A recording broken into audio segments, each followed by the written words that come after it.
Seguimos haciendo Pirkei Avot. Hoy es el día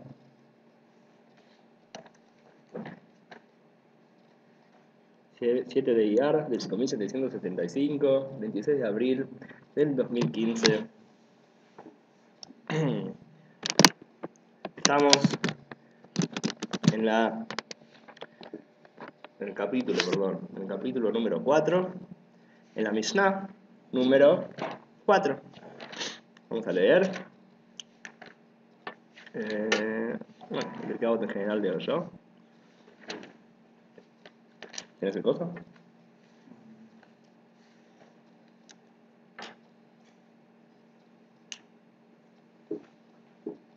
Vamos en el capítulo 4 de la Mishnah número 4. Dice así: Rabbi Levitas Ish Yavne, Omer, dijo Rabbi Levitas, un hombre de Yavne, que vivía en Yavne. Meod meod, Hedesh fal ruach. Muy, tenés que ser de espíritu bajo, de espíritu humilde. Shetikvat enosh rimah, porque la esperanza del ser humano son los gusanos. Tenemos que entender esta Mishnah porque está llena de cosas ocultas. Dice así: primero que nada, esta frase, meod, hedesh fal ruach, shetikvat enosh rimah, tenés que ser muy humilde, porque la esperanza de la persona son los gusanos. ¿Quién la dijo? Muy bien, Rabbi Levitas. Pero ¿quién la dijo antes? No es una frase. ¿Eh? ¿No? No es una frase de Rabbi Levitas. No. ¿Alguien de la Torah? Está escrita en un libro. Esta frase está escrita en un libro. ¿En qué libro? El libro que se llama Ben Sira. Ben Sira es un libro que no es parte del Tanaj, pero del cual nombran los sabios del Talmud muchas veces.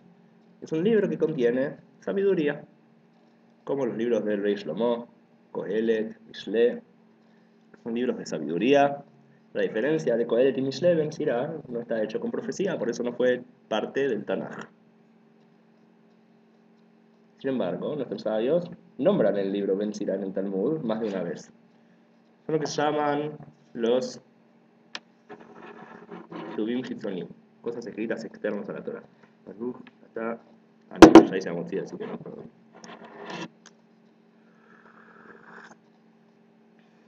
Bueno, en ese libro está este pasuk. Incluso los sabios en el Talmud muchas veces cuando traen de este libro dicen como está escrito tal y tal. O sea que nombran a Ben Sira como parte de una escritura importante, de libros importantes. Aún así no es parte de los libros sagrados. Esos son los que se llaman en general Sfarim Hitzonim, los libros externos, como los apócrifos, ¿cierto? Vos le decís, apócrifos, se llaman, y que no se hicieron parte de la Torá, y por eso con el tiempo se fueron perdiendo, porque como a los judíos no les importaban tanto, entonces no se cuidaron. Muchos de esos libros los tenemos hoy en día en hebreo, gracias a las traducciones que se hicieron al latín, al griego, etcétera. Y hoy en día los recuperamos al griego, al hebreo desde ahí, pero no tenemos las versiones originales en hebreo. Sobre estos libros, dice Rabbi Akiva en el Talmud, Kol Koreva Sefarim Hitzonim en lo Helek Laolam Haba. Todo aquel que lee los libros externos no tiene parte del mundo por venir. ¿Qué significa? Que acabamos de perder nuestra parte del mundo por venir. Acabamos de leer de un libro externo. Así que les pido mil disculpas, no fue mi intención, pero ¿qué se le va a hacer? Es el precio por estudiar la Torah, ¿no? Ay, no me acuerdo exactamente en qué Mishnah o en qué tratado. Tengo que pedirte perdón. Sin embargo, los libros que los sabios no entraron en el Tanaj. sí. Sin embargo, tenemos que entender esta frase de Rabbi Akiva, porque por supuesto que no puede ser literal. Si Rabbi Levitas la nombraba, una parte de sus libros, y si los sabios mismos del Talmud nombran a estos libros, entonces, ¿qué significa? ¿Que los sabios del Talmud que nombran a estos libros no tienen parte del mundo por venir? Por supuesto que no. Sino que Rabbi Akiva no está diciendo que no se pueden leer esos libros, sino está diciendo, Kola Kore Basfarim Ahitzonim, significa, en hebreo, si vos querés decir aquel que lee, decís Kola Kore Sfarim Ahitzonim, aquel que lee libros externos. Pero él dice Kore Basfarim Ahitzonim, el que lee en los libros externos. ¿Qué significa? Que los considera parte de la Torah. ¿Cómo se llama el estudio? ¿Cómo se dice estudiar en la Gemara? Leshanot. Leshanot es estudiar. ¿Qué se hace? Meshané, la Mishnah. ¿Qué se hace? El Lilmod, que se lee, que se profundiza. El Talmud. ¿Qué se lee? La Mikra. Mikra es el Tanaj. Mikra, lo escrito. También, ¿por qué se llama Mikra? Porque Coré, porque llama. Con esos libros llamás a Hashem, porque son libros que tienen profecía dentro suyo, fueron escritos con profecía. Aquel que lee los libros externos, no pierde su parte del mundo por venir, pero aquel que los lee, lee en los libros externos, o sea que los considera parte de la Torah, ¿cómo? Sanado. Los que los considera, está ocupado. Aquel que considera los libros externos parte de la Torah, ese no tiene parte del mundo por venir. ¿A quién se refiere Rabbi Akiva? Les pregunto yo. ¿Quién considera libros externos como parte de la Torah? ¿Quién? ¿Ah? Algo que no tenga que... ¿Quién considera que los libros externos que los judíos no metieron en la Torah son parte de la Torah también?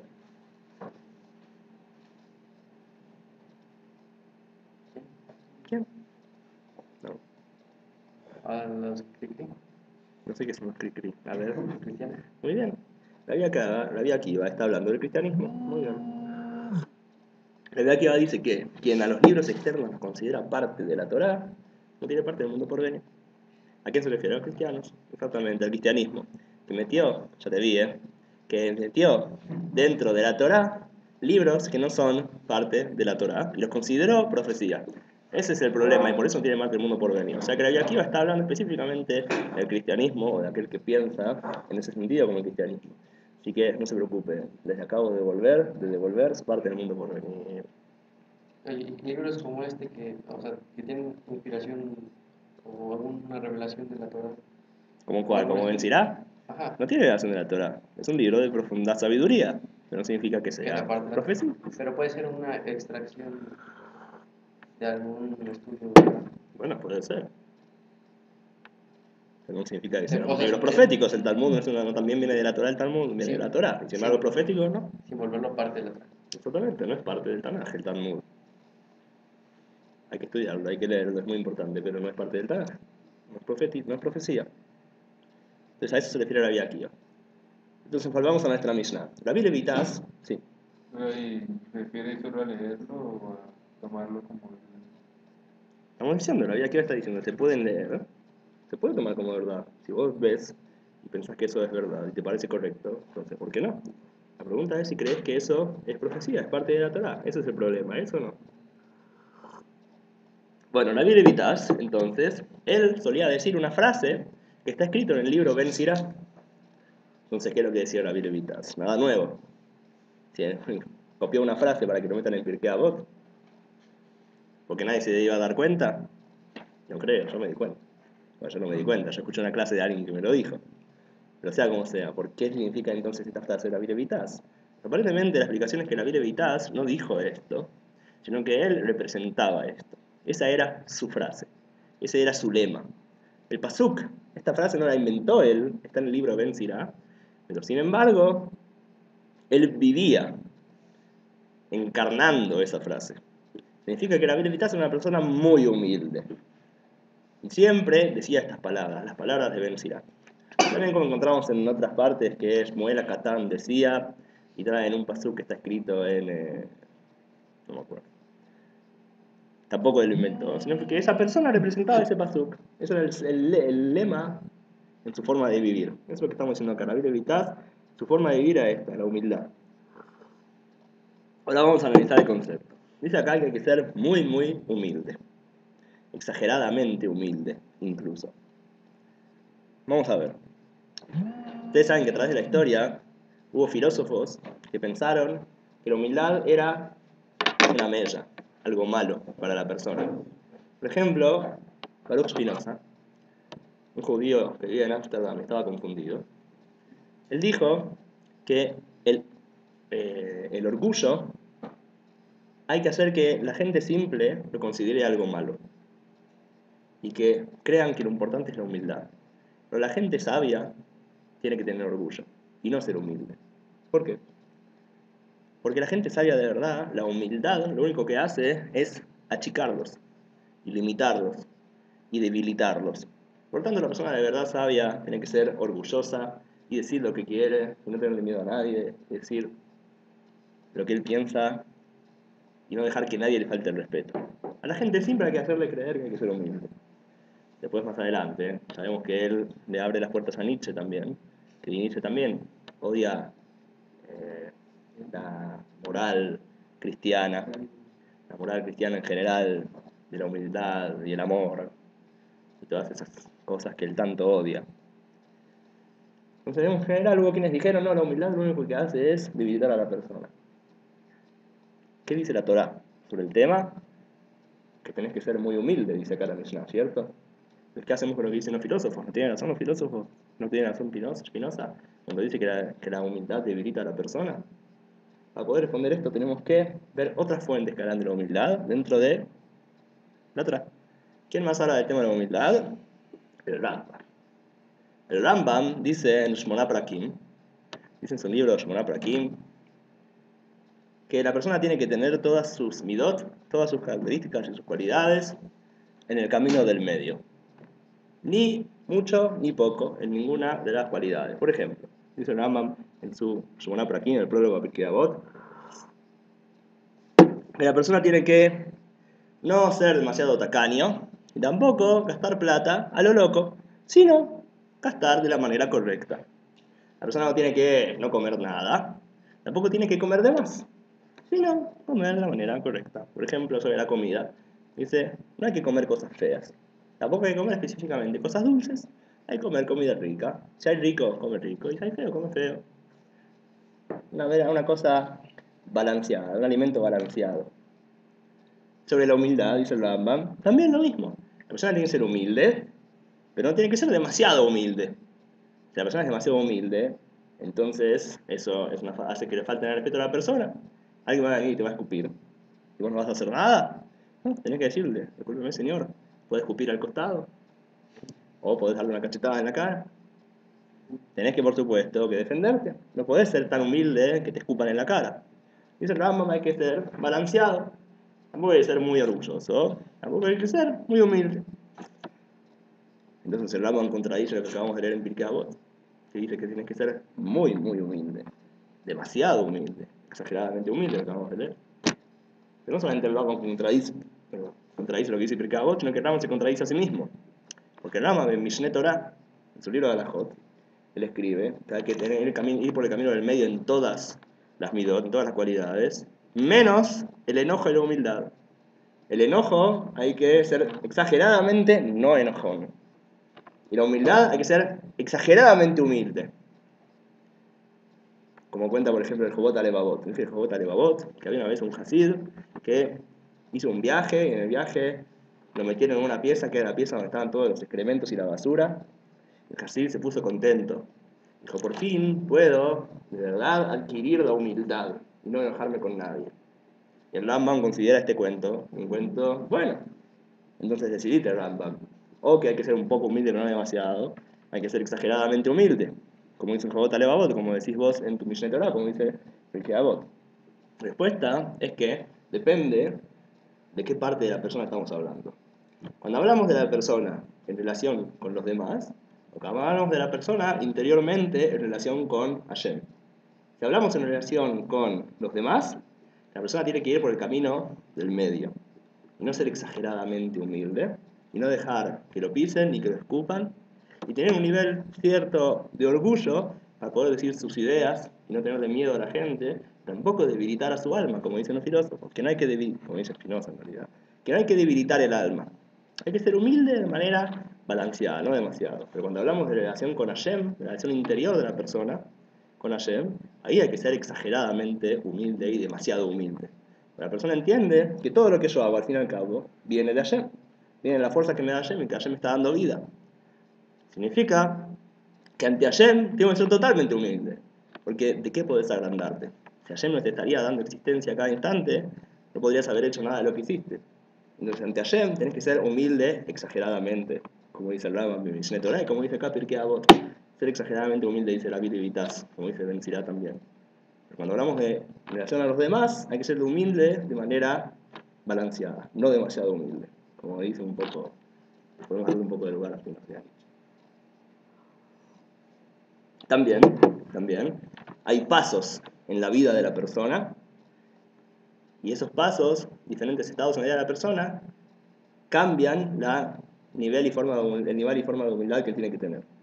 Al principio la persona, cuando está empezando a adquirir sus cualidades y trabajando consigo mismo, entonces a veces tiene que exagerar. Pero cuando ya llega el momento de que tiene que tener una vida normal y empezar a salir al mundo, digamos, en ese momento, relacionarse con las demás personas, tiene que tener un nivel de humildad balanceado. Como por ejemplo, en la vida en general, en la yeshiva.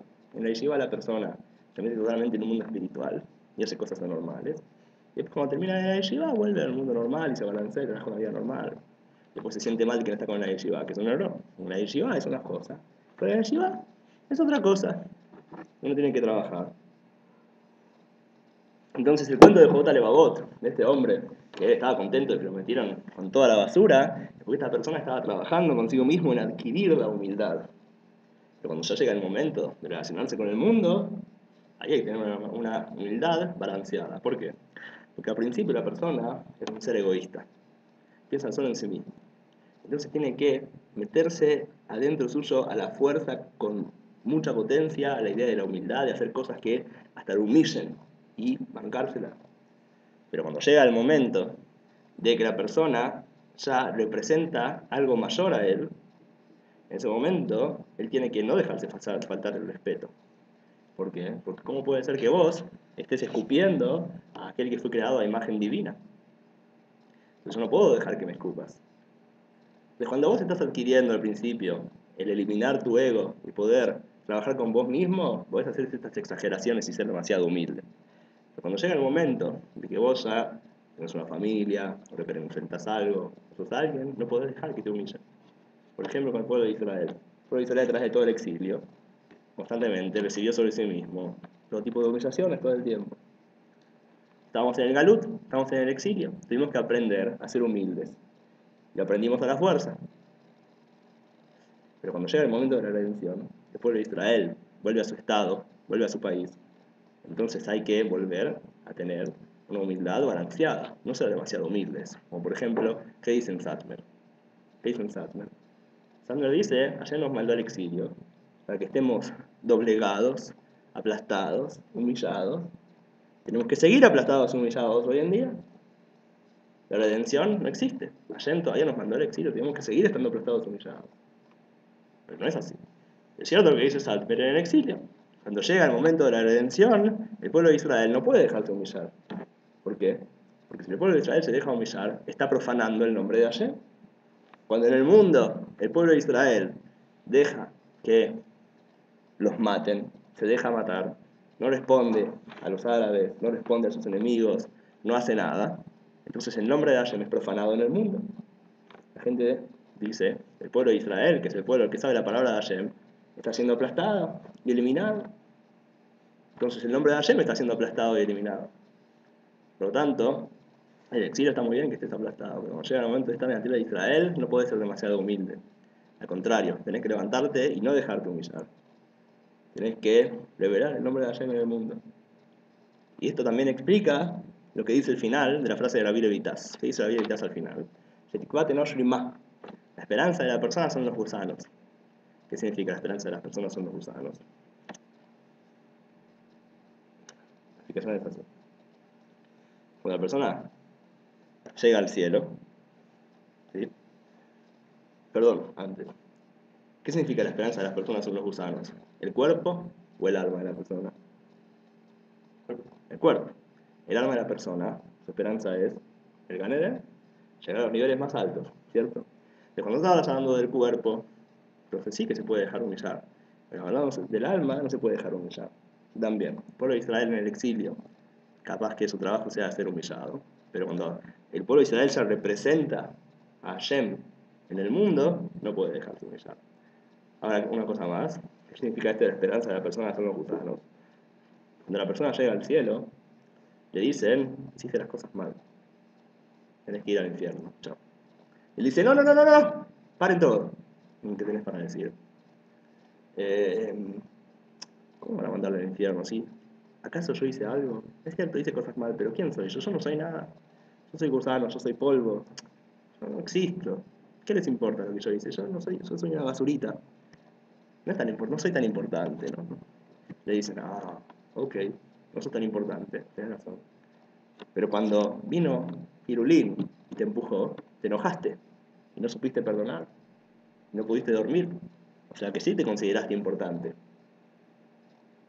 Entonces, ¿qué significa que la esperanza de la persona son los gusanos?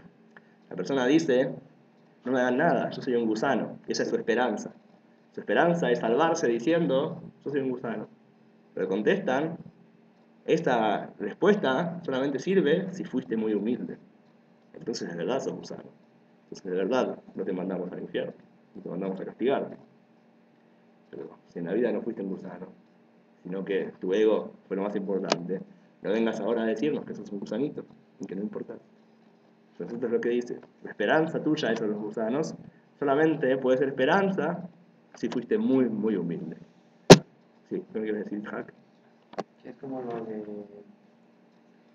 Simón y Leví, cuando le dice ya, que ya es Israel.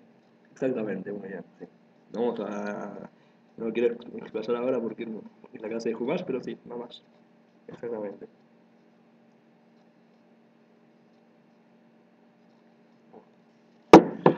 Sigamos adelante. Estamos en la Mishnah número 5 ahora. No sé si en la versión de ustedes también es la 5. A ver.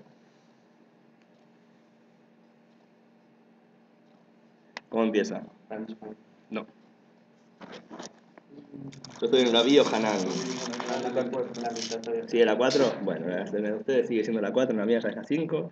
Y dice así. No, esto no puedes verlo. Son las pastillas de Shmuel.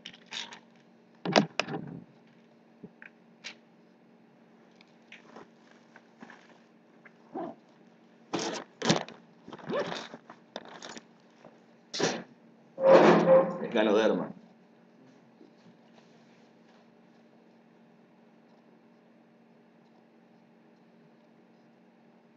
Ay, cuánta paz que hay hoy, Vamos. Hey, Rabí Hanan ben Beroka Omer dijo, una cosa más tenía que agregar, perdón que me olvidé, que esta Mishnah que acabamos de leer de la humildad, en realidad viene como continuación de la Mishnah anterior. La Mishnah anterior, estábamos escuchando las palabras de Ben Azai. Ben Azai había dicho, justo en la Mishnah anterior, dice, no desprecies a ninguna persona y no le faltes el respeto a ninguna cosa. Porque no hay personas que no tengan su momento y no hay cosas que no tengan su lugar. Entonces respetaba a todos, porque todos tienen importancia en el plan de Hashem. Entonces, ¿qué pasa? En ese momento la persona estudia lo que dice Ben Azai y dice, entonces yo también soy importante. Yo soy parte del plan de Hashem, yo tengo mi lugar, yo tengo mi momento, yo soy importante. Si no fuera por mí, ¿qué pasaría? Por eso viene la Vire Vitas a darnos el contrapeso y decir, es cierto, eso es importante, pero tenés que ser muy humilde. También tenés que ser muy humilde. No te agrandes por eso, no te enorgullezcas demasiado por eso. Porque tu lugar es, al fin y al cabo, los usados. Después, una cosa más allá que aclarar, es esto que yo decía, que al principio la persona tiene que, sí, hacerse pasar vergüenza al principio de su trabajo, hasta que después ya llega un nivel que él dice, no es que yo no quiero que me falten el respeto a mí, sino a la imagen divina que hay adentro mío. Ustedes saben que esto de hacerse pasar vergüenza al principio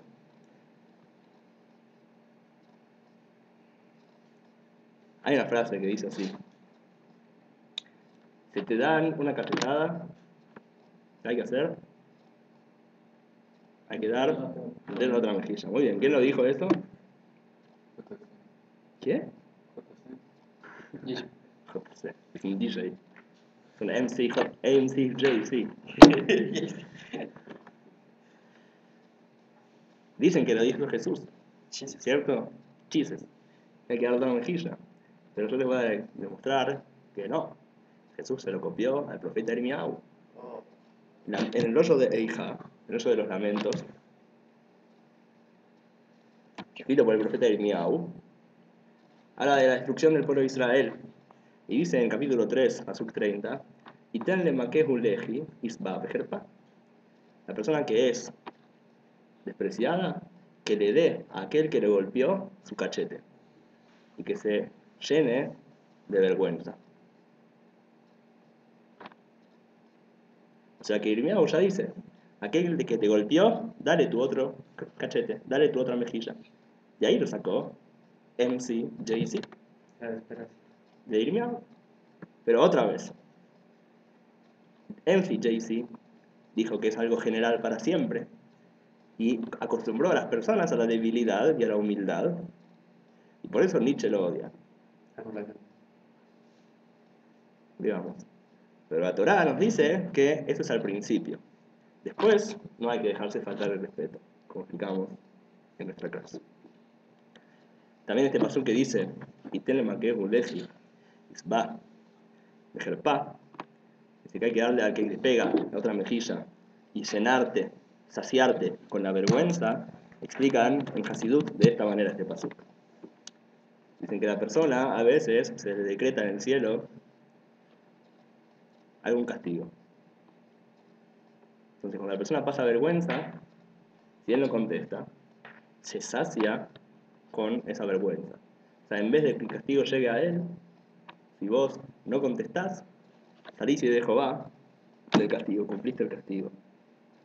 Y a veces con pequeñas cosas malas que nos pasan, si la persona lo acepta con alegría, eso lo sacia, hace que no necesite después tener un castigo más grande. Sino que si vos te aceptás el castigo primero chiquito, eso te salva de otros más grandes.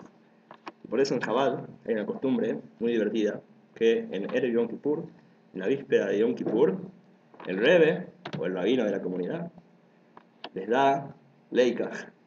Leikaj es torta de budín de miel. Les da leikaj a la gente de la comunidad.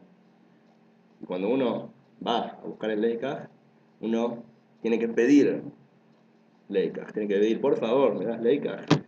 Y el rabino, el Rebbe, le da leikaj a la persona. Y dice, Yanato Montukática, te guste. ¿Para qué esa costumbre? Entonces dicen los Hasidim que la costumbre es porque tal vez en Rosh Hashanah se decretó sobre la persona que va a tener que pedir.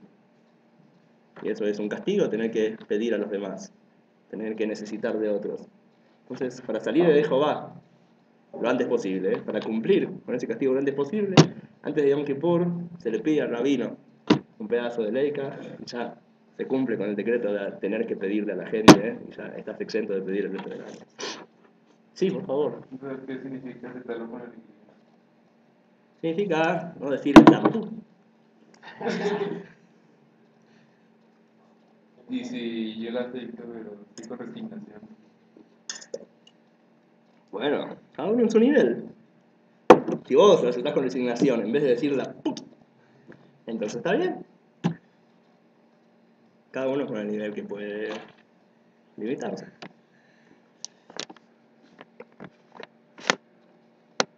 La pucha digo, dice la Argentina.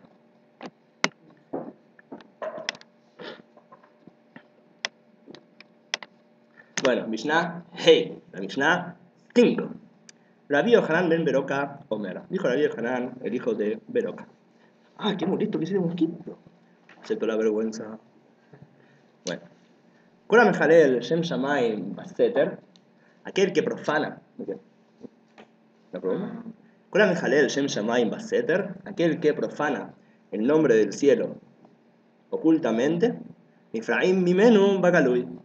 Se cobra de él de manera revelada. O sea, se le da el castigo frente a todos, de manera revelada. Ejad shogeg, ve'ejad mezid bechilul Hashem. Tanto si lo hace a propósito, tanto si lo hace sin querer, cuando uno profana el nombre de Hashem. Fíjense que acá se usa la frase Kola Mejalel Shem Shamaim, aquel que profana el nombre del cielo. Y después dice Bechilul Hashem, el que profana. ¿Qué significa Hilul Hashem? Muy bien, profanar el nombre de Hashem, ¿sí? No profanar a Hashem, sino profanar el nombre de Hashem. La gente que a veces escribe Hilul, Hei, apóstrofe, como diciendo Hilul Hashem, profanar a Dios.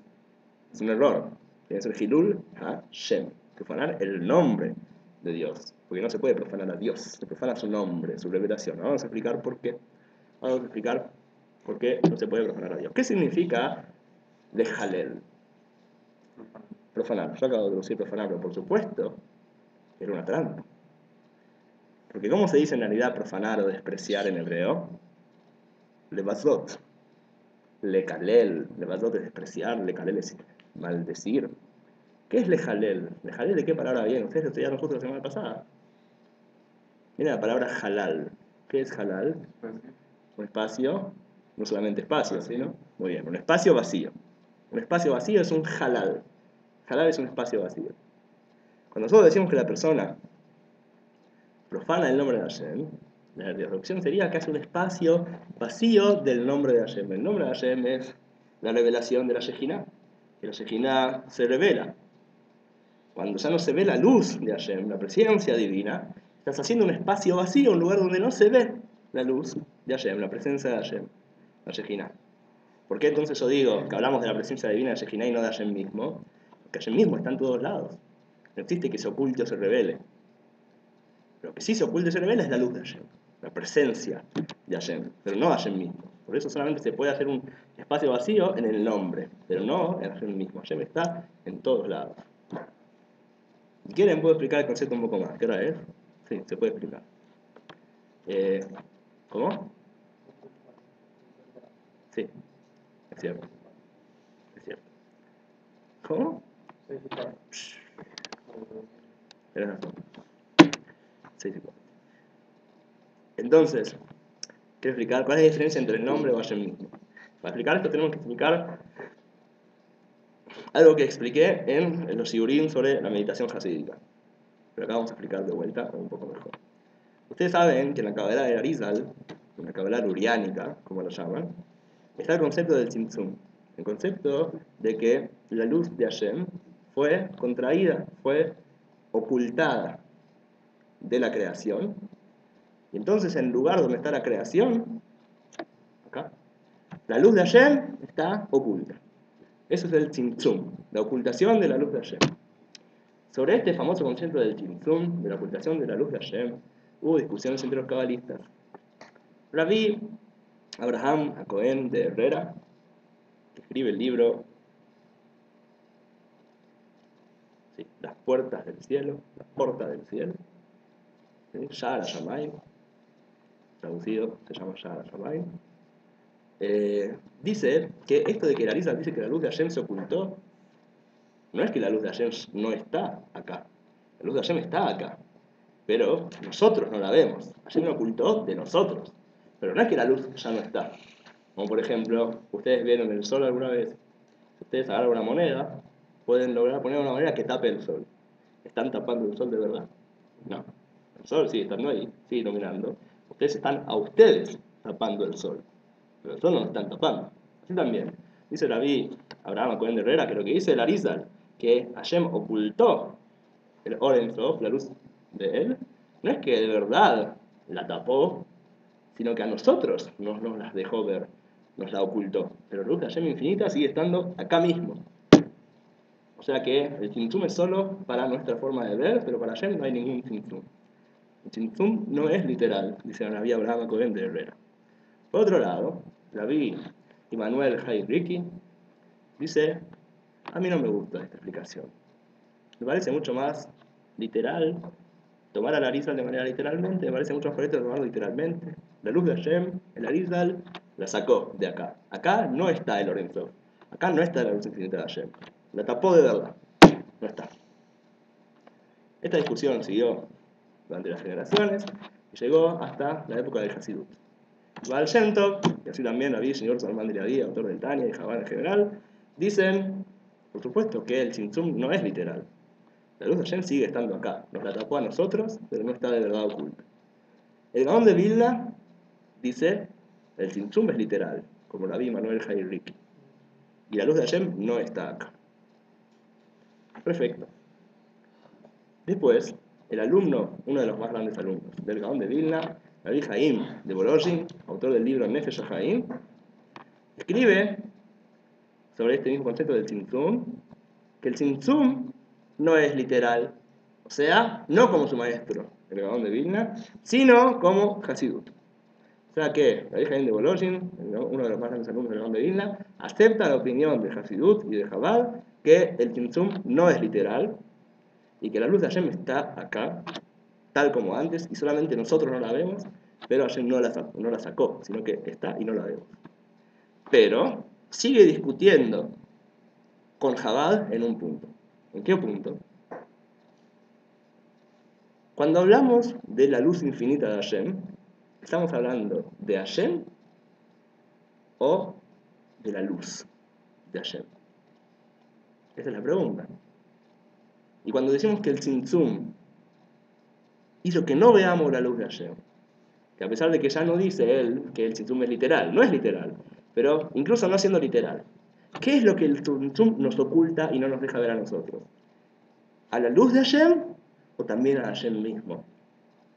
Según Chabad, el Tzimtzum solamente ocultó ante nosotros, y no es literal, solamente ocultó ante nosotros la luz de Hashem, el Or Ein Sof, la luz infinita. Pero a Hashem mismo no lo ocultó. Y Hashem sigue revelado acá mismo. De evidencia que incluso los niños saben decir Dios. A pesar de que no entienden, saben hablar de Hashem, saben hablar de Hashem. No sé si la evidencia, sino la consecuencia, pero Hashem está revelado acá en todos lados, porque Hashem está por encima del concepto de revelación y ocultación. Por lo tanto, estar oculto y revelado ante él no tiene ningún sentido decirlo ni siquiera. Por lo tanto, no existe ocultar a Hashem mismo, Hashem está revelado acá. La luz infinita está oculta, a nuestros ojos, no de verdad. En Nefesh HaHaim, la Virgen de Volozhin, dice no. El Tzimtzum no es literal, pero no nos deja ver ni al Or Ein Sof, ni a la luz de Hashem, ni a Hashem mismo, ni a la esencia de Hashem. Esa es la diferencia. Ni la esencia, ni la luz. Chabad dice que solamente no podés ver la luz, pero la esencia está en todos lados por igual. Pero Haim dice no, la luz te oculta también a la esencia. ¿Sí? Para entender todo esto hay que vamos a leer entre las líneas. Ahí, ok. Ahora, esto es lo que estamos diciendo acá de vaciar un lugar del nombre de Hashem. Por eso decimos que no se puede vaciar un lugar de Hashem. Hashem está en todos lados. O sea que nosotros vamos según la opinión de Chabad. El Tzimtzum ocultó solamente la luz, pero Hashem mismo no. Hashem sigue estando en todos lados. No hay forma de ocultar a Hashem mismo. Ocultamos su presencia. Por eso decimos acá que hacemos un vacío, un halal del nombre de Hashem. Pero no existe hacer un vacío de Hashem, sino de la presencia de Hashem. Puede ser que Hashem no se lo sienta y no se lo vea, pero Hashem sigue estando. La esencia está, pero la luz no se ve. La ciencia está, pero no se la ve. Ahora, a veces la puede sentir, como incluso los niños sienten a Hashem. Bueno, ahora, para dar un ejemplo de cómo funciona esto, les voy a explicar. Primero que nada, esta Mishnah aparentemente no está bien, porque nosotros sabemos que hay una regla, que todo es midá que neged midá. Todo es medida por medida. La persona acá profana el nombre de Hashem, vacía el nombre de Hashem ocultamente, y recibe su castigo reveladamente, dice la Mishnah. Entonces, no está bien, es contrario a medida por medida. Y aparte que al final dice, tanto se lo hizo sin querer, tanto se lo hizo a propósito. ¿Cómo puede ser? Debería ser diferente, si haces sin querer es una cosa, si haces a propósito es otra. ¿Por qué acá de repente esto no funciona? Según lo que explicamos recién, se entiende perfectamente. ¿Qué significa que la persona hace en un lugar que esté vacío de la presencia de Hashem? ¿Qué pasa si vos haces un lugar que esté vacío de la presencia de Hashem? Ese lugar está vacío. Significa que todos pueden ver. No importa si lo haces oculto o revelado. Vos provocaste un vacío.